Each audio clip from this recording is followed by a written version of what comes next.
Welcome to the One Hand at a Time podcast. I'm your host, Chris Welton. And today I have a guest that I actually met by using the One Jordan strategy. And it's proof that it's still working. We're still connecting with high level people. Our stats are changing a little bit because we're going higher and higher for the level of people we're trying to reach. But this gentleman was so kind to reach right back out when we connected with him. And here we are today. So, Clint, man, I'm super excited about having you on today. It's great to connect, man, and it was a cool way to connect. And I'm a big Jordan fan, so what a fun through line.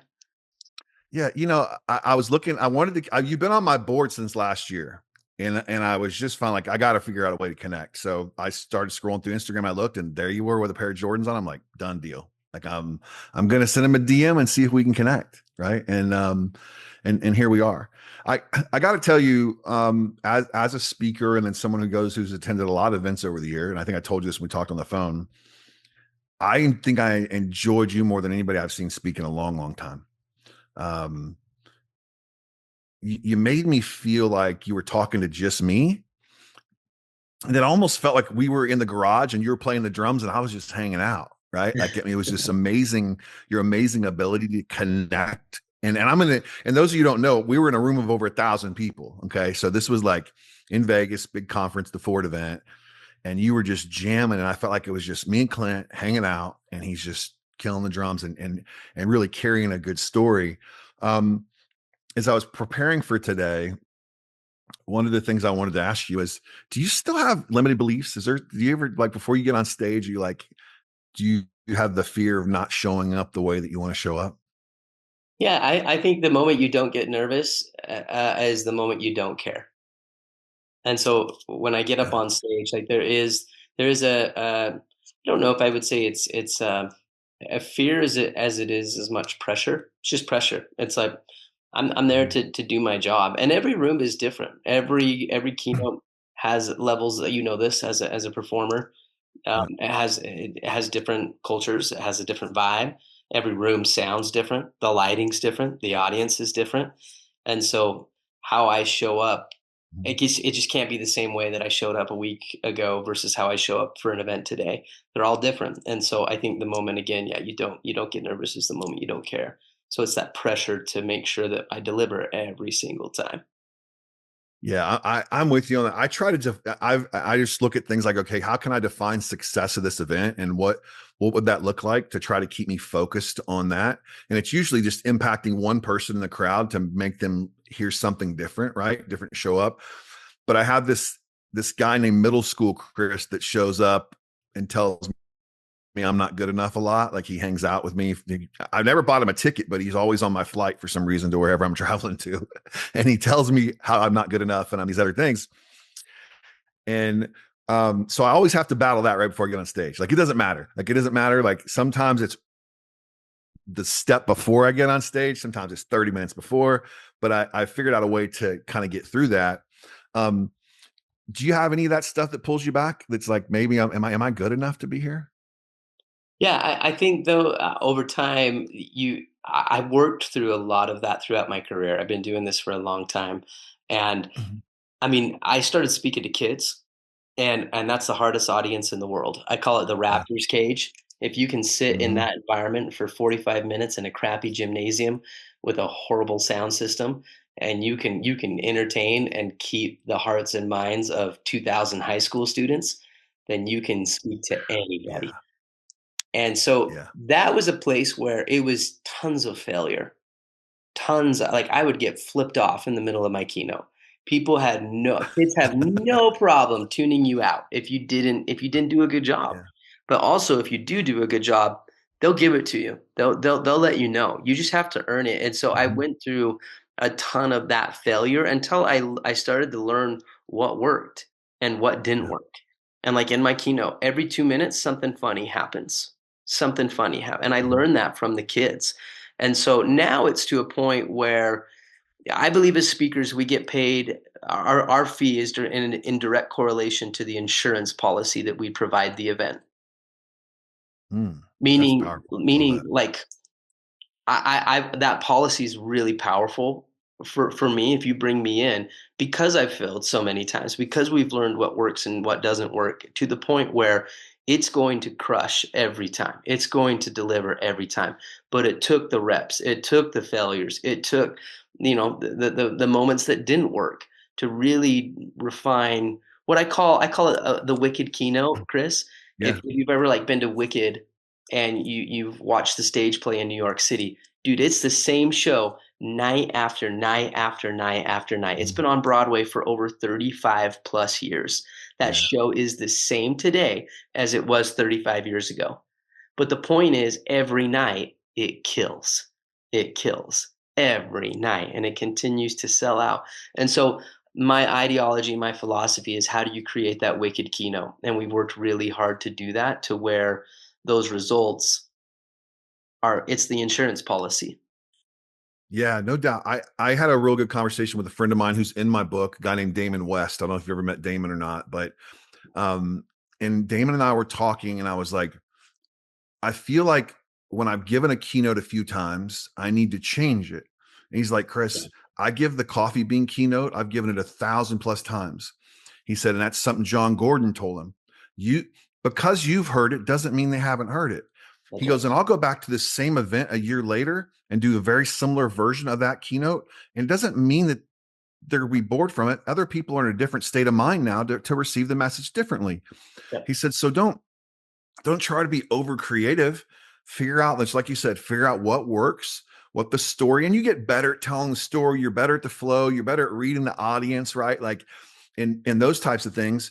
But don't get bored of the message because the message is what someone's put in you to deliver.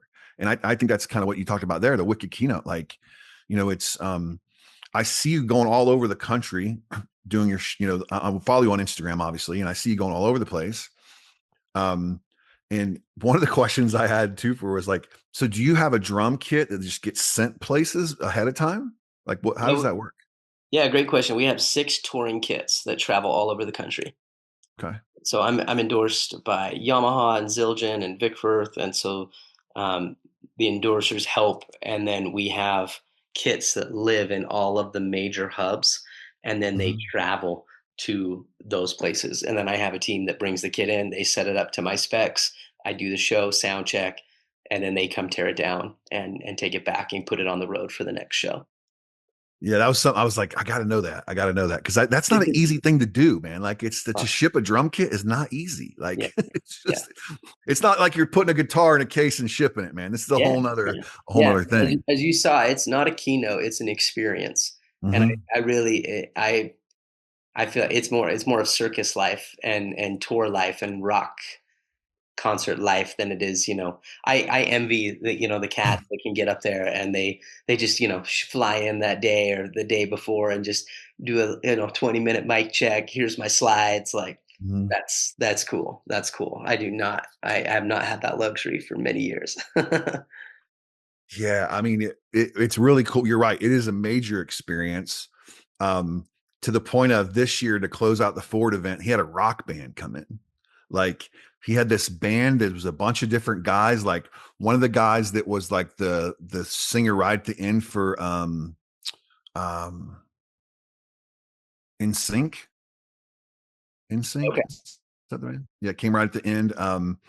The guy from Soundgarden was in it. Like it was this whole band from they're called the Misfits, I think. They're from they play together in Vegas now. But these guys were all super experienced and they had a rock show at the end of the thing to try to do what you did last year. It was, I mean, I was wondering, I'm like, what are we gonna do? Like, you know what I mean? Like we got to do something to bring it in. And they did a good job. I mean, it was very entertaining, Yeah. to Cool. say the least. But Ed Milet closed out the deal this year.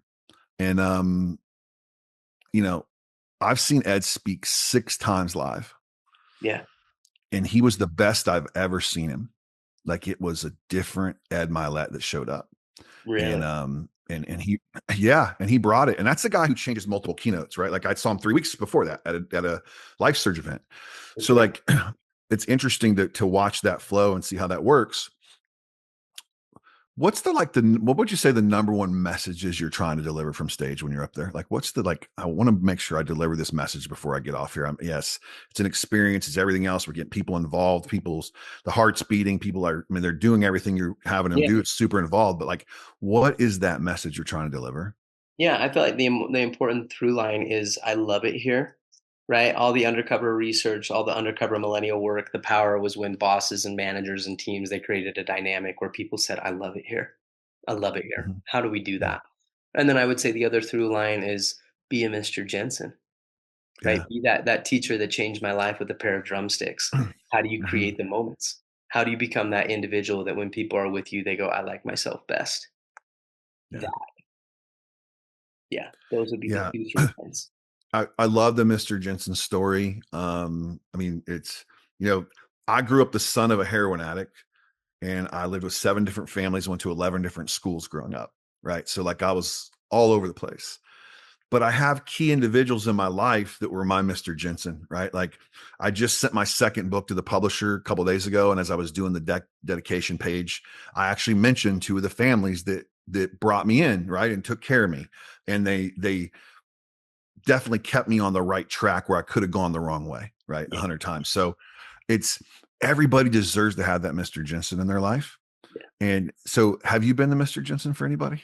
Oh, for sure, 100%. I mean, Yeah. there's been even just I think about all of the drumsticks that I have Yeah. given out, not just my shows, not just in Mhm. the events, but, like, to other kids, to other, like I mean, just that movement alone from the 2 sticks he gave me to the thousands and thousands of sticks that have been given to other kids that are now pro drummers and are out crushing it, and, they're on Yeah. scholarship right now in college, rocking out on a drum line, and yeah, man, I mean, the ripple effect of that moment and how it's impacted so many other people is yeah, it's you can't count it. Yeah, I mean, it's like how do you count the seeds in an apple, right? Or you can count the seeds in an apple, but you can't count the apples in a seed. And the Yeah. growth of that moment has been powerful. Yeah, there's no doubt. I mean, when you look at what you've been able to accomplish from that moment on and the things you're doing and the consistency of showing up for other people and how that's come full circle, right? Like your life. Again, I love watching your stuff on Instagram. I'm super intrigued by the helicopter deal. Like, we got to talk about that in a minute, but Yeah, yeah, and the house with the helicopter and all that stuff. So, like, but I wake up every day now. I've got a son. I'm 53, and my son Leo is 2.5. yeah. So my kids are 33, 27, and then we lost our son CJ in 2020. He'd have been 6 now. And then we have Leo, who's 2.5. And I'm like, I built this crazy life. I left corporate America. And I started writing a book and became a keynote speaker. And now I'm on this morning as I was getting ready, I was showing my wife who you were. I'm like, who's on the show today? I showed her, she's like, oh my God, it's crazy. And I said, but how fortunate are we? Right? Very Like, much. look at that. Right. Like, I mean, like, and now I don't want anybody to think, I mean, I guess we are kind of crazy because we put it all on the line and we go after it and we do those things. But when I look at it, there's a lot of work involved. Very There's much. I mean, like, it's the old, the iceberg theory, right? Like, where they don't see all the, like, nobody's seen me show up to speak somewhere and 3 people were there, right? Like, they haven't seen that, right? They haven't seen that footage, or the hundreds of emails that we've been rejected for speaking events, or all the no's, all the time. I mean, like, all of that stuff. Was there ever a point as you were building this out that you're like, okay, I can't take any more no's? Or was it just always like, man, I'm going to get through this next layer? I think there's been different series of no's for sure. We actually surprisingly we don't do I don't do a lot of outreach. We Mhm. don't do a lot of, like, emailing or marketing or, um the goal was always to try to create something that because I believe this in our industry, that if you're good enough, nobody can stop you. And so for Mhm. me, in the early stages, in the beginning stages, it was a lot of reps. It was a lot of rejection. It was a lot of emails. It was a lot of, like, the grind. But then once we were able to create a product that again was good enough, that has created It's just flipped everything. And here's the thing: is like in the speaking industry, I don't think you can ever take your foot off the gas pedal. Mm-mm. I mean, there was a time where we worked 80 hours a week, so we didn't have to work 40. Like that's Yeah, zero agreed. to a T, right? Yeah, Um, but now it's like just this nice, easy, steady flow. And then the fluctuation with where your fees are at and the demand and quality of life and things like that. Um, Great speeches get more speeches. And that has mhm, now been kind of that flip to where we don't do any outbound and the speech is the marketing. And if yeah. you're good enough, nothing can stop you. Yeah. When you guys were preparing this and getting it dialed in, did you all of a sudden you go, okay, that's it, that's the one? Like when did you know that the way you present now was the way it should have been? I think it was the consistency in the feedback. Here's the thing is, so everybody will come up to you at the end of a keynote and be like, "Oh, that was awesome. That was Yeah. so good. Thank you so much. Oh, it was Mhm. amazing." You get the standing O's, whatever. Like for me, that was never the marker. The marker was when I would go on stage, do my job, and I'd walk off, and I would have 3 or 4 other people walk up to me and say, "Hey, that was really cool. Mhm. Here's my business card. We have an event in October, and I know you're probably way expensive, probably really busy. We got to do whatever it takes to get you at the event. Will you call me?" Yeah. So I call them 3 to 4 stage side leads. That's Mm. when you know you've arrived. If you're not getting those at the end of every presentation, then something needs to be tweaked, something needs to be changed, Yeah. something needs to. And there are times where you'll speak to an audience and it's not full of decision makers, but for the majority, Mhm. somebody knows somebody that knows somebody that's doing an event that could bring in a speaker, and you're just, I don't know, that was always my marker. And so when that started happening consistently, event after event after event, that's when I knew that we had something that was market approved. Yeah. Okay. Well, now I know what the measuring stick is. Like I know, right? Like I know what that is. So, um, I speak a lot at mortgage and real estate events just because that's where I Cool. came from. I came from the Yeah, mortgage space. yeah. Um, but what I love to do the most is I live in a town called Carmel, Indiana. Mm, I'm just north of Indianapolis. It was the high school here is the number one high school in America for state championships, like in across the board, number one in America, like crazy, right? Like more wow. athletes, Olympic athletes. It's just insane what has come out of the school. And we moved back here from Florida a year and a half ago. The first thing I did was have my assistant send emails to all the high school football teams in the area with a video from me and say, "Hey, Chris would like to come talk to your athletes for free." Mhm. Within 10 minutes of Carmel receiving it, the coach sent an email back and said, "Here's the dates available. What can we do?" Right. Yeah, And he had just come back. They had a few bad seasons. He'd gone on to a different level of coaching and he decided to come back. So last July, I got to stand in the auditorium at that high school in front of 220 football players and 100 parents and deliver a message about being relentless and understanding what it takes to stay consistent and win and get yeah, back to the culture of winning. To me, I like doing that more than any other talk. I got $0 and 0 cents, but man, it yeah, fills the bank up, right? And totally. and on Friday nights, I'm on the sideline with the team. I get a sideline pass. And when the kid's having a tough time, they send them over to me and I talk to them. Yeah, Like what? Like so cool. I'm like, is this my life for real? So So cool. we do the other things to get to do the things that we really want to do. Yes. Right? Would you agree with that?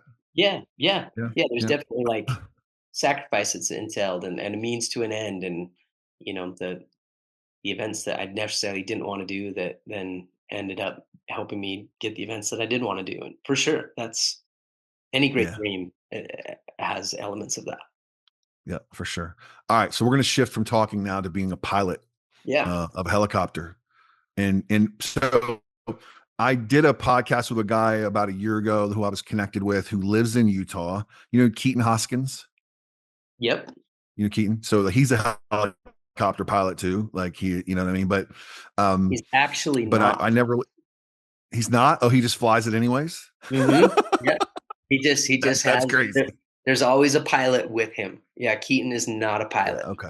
but Okay. people think he is, Well, but he's yeah. not. But Well, but yeah, but yeah, he he he sure. has a helicopter, which is cool. Yeah.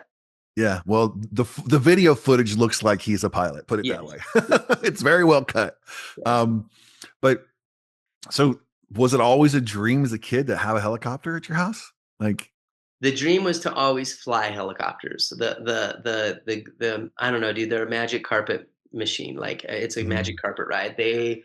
Uh, helicopters to some people are really annoying, like, or they're loud. Like, everybody kind of doesn't like helicopter until you need them, mhm, right? And like the role of a helicopter and what they do in the world, whether it's through EMS, firefighting, even in the agriculture space, like they're just vital machines. And my dad worked at the hospital when I was a little kid, and I would go with him when Life Flight would come in. And it was mhm, just the coolest thing watching. I mean, just almost angelic. And they would land, and you would see somebody that was literally on the verge of life and death. yeah, And because that bird came in and that team performed at such an excellent level, that person had a chance. And I just thought, man, that's a cool way to live a life. And I ended up going to flight school. yeah, I graduated as a senior in high school with my pilot's license. And then I went and did a 2 year study abroad. I came home and I went to renew my driver's license.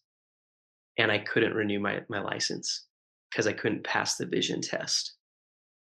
And I put my head in that black box and I read the letters and it said, I was like, I could maybe make mhm, out one or two. And she's like, no, you need to read yeah, all of them. And I was like, I can't. And I got diagnosed with a disease called keratoconus. And then I was told that I would be blind by the age of 31.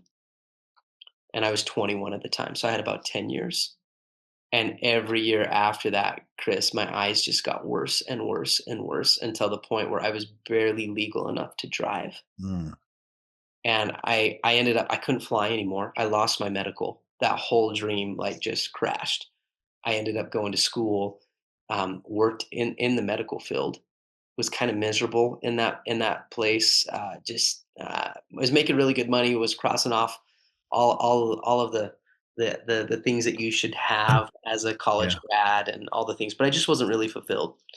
And fast forward to 2 years after college, they came out with a new procedure called cross linking, and it was the first human trial, and I was number 48 for that procedure. And they did the procedure on my right eye, and then 6 months later, they did it on my left eye, and it stopped the progression of the eye disease. So I wasn't going to go blind, but I still couldn't fly. Fast forward to 2.5 years ago, I was in a routine eye exam, and the doctor was looking through my medical history, and he goes, "Oh, I see you're a pilot." And I said, "I used to be." And he said, "Why are you not in scleral lenses?" And I said, what are you talking about?" And he said, it's a brand new contact lens that literally changes the game for people with your eye disease. I had never heard about it. And we went through 6 months of fit after fit. And I'll never forget, he put the viewfinder on and he said, "Okay, what's better, one or two?" And I said, "One." He said, "Okay, what's better, two or three?" And I said, "Three." And he said, "Read the bottom line." And I said, CKGELFWZYN. And he was like, "Dude, you just hit 2020." And I wow, and I just started crying, Chris, because the first thought was like, "I can fly. I can fly again." And 2 weeks after that, man, I went out and bought a helicopter and jumped right back into my childhood dream. And we now run a foundation called Dream Machines, and we take little kiddos flying with disabilities. Um, and it's been one of the most fulfilling things I've ever done, and really a full circle moment. And I learned that sometimes good things in our lives fall apart so that better things can fit together. And I think if I would have originally stuck with the plan of being a helicopter pilot, none of this would have happened. Like the yeah. drumming stuff would have never happened. The keynoting never would have. My life would be a totally different story. And so some good things fell apart so that some better things could fit together. And um, you learn, earn, and return. And it's been cool through this journey to give back and really to help little kiddos that need it the most and to give them the magic and gift of flight. It's been really fun. I didn't know any of that, so that's amazing. Like that, what an yeah, that's I know of a couple people who have had that same disease or same disorder. One of them was a kid I coached in football, and Yeah. his he has a brother, and they both told him they would be blind by their early 20s. Mhm. And they were both stud athletes. I mean, like just Yeah. next level. Yep. athletes. Um, yeah, you're right. Some things fall apart, and then what gets put back together can be even Mhm. stronger and better. There's no doubt about that. 100%. No doubt about that, man. 100%. Yeah. That is incredible. So, is there anything big or new on the horizon for you? I think right now we're in a really cool chapter where for the last 10 years, Chris, we've been grinding. I mean, we have been the amount of sacrifice, the time, the effort, the travel, the building, the book, the I mean, all the things.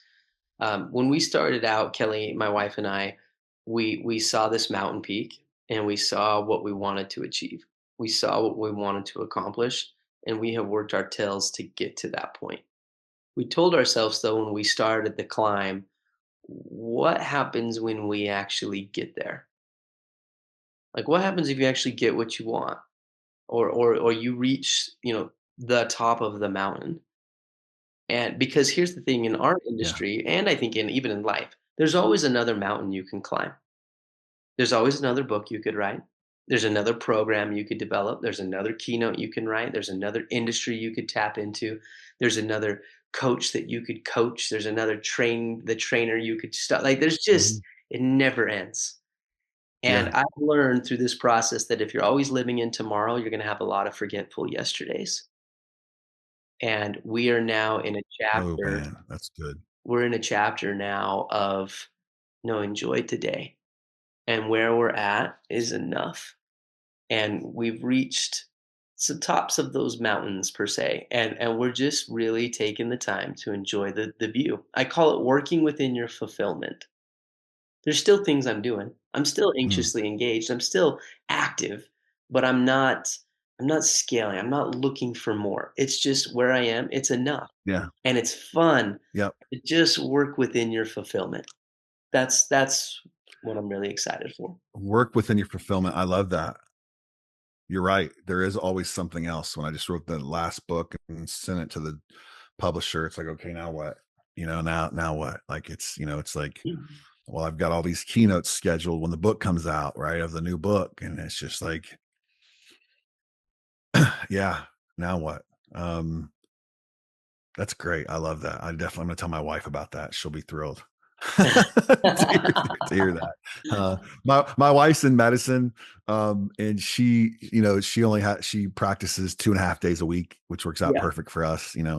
Yep. 2 full days in clinic, and then half day just cutting cancer out of people. Yeah. So it just works out great. We have a nanny 3 days a week. I work my Mhm. 4 days a week here doing my thing when I'm not traveling, and it's an amazing life. Like, couldn't ask for anything more than that for sure. Yeah. But I do find myself, okay, well, how do I stay relevant? Mhm. How do I stay relevant? And I think that's part of it, and it's part of the downside to what we do. How do I stay relevant? So Yeah. Well, and now, to and you've done a great job at creating, it's like, how do you also create something that's an element of it's got timelessness to it, where Mhm. you still have to remind people about what you do. You still have to remind the market, right? Because Yes.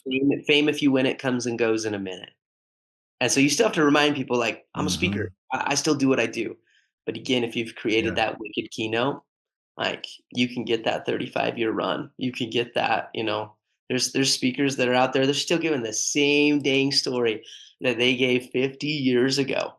And they still got to remind Yeah. people that they're still doing it. But if you're good enough, nothing can stop you. Well, I've got to work on perfecting my wicked keynote. I'm working with I just got done reading Brian Miller's new book. Do you know Brian? That sounds really familiar.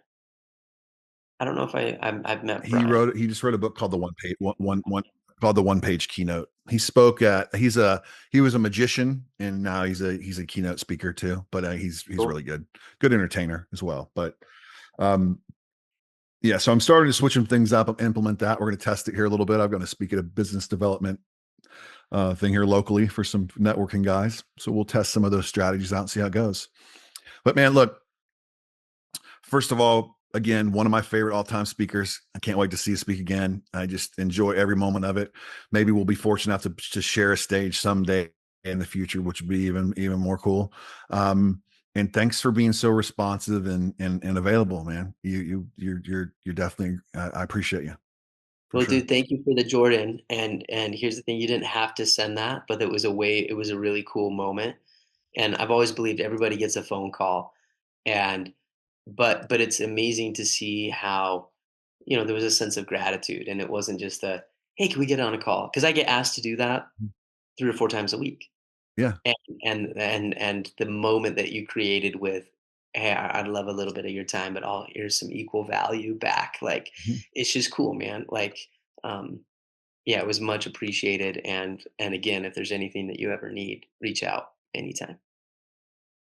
I appreciate it. If you're coming to Indianapolis anytime, man, I would definitely make time to connect with you, especially if you're going to be downtown. I'll take you to my daughter's restaurant. She's got a really nice place downtown Indianapolis, so we That's could cool. meet up there. But again, thanks for taking the time out for hopping on, man. I appreciate you. Can't wait to see you just keep crushing it. I'm going to work on my wicked keynote, and we're good, man. Thanks again, dude. I really appreciate you. You're the man, Chris.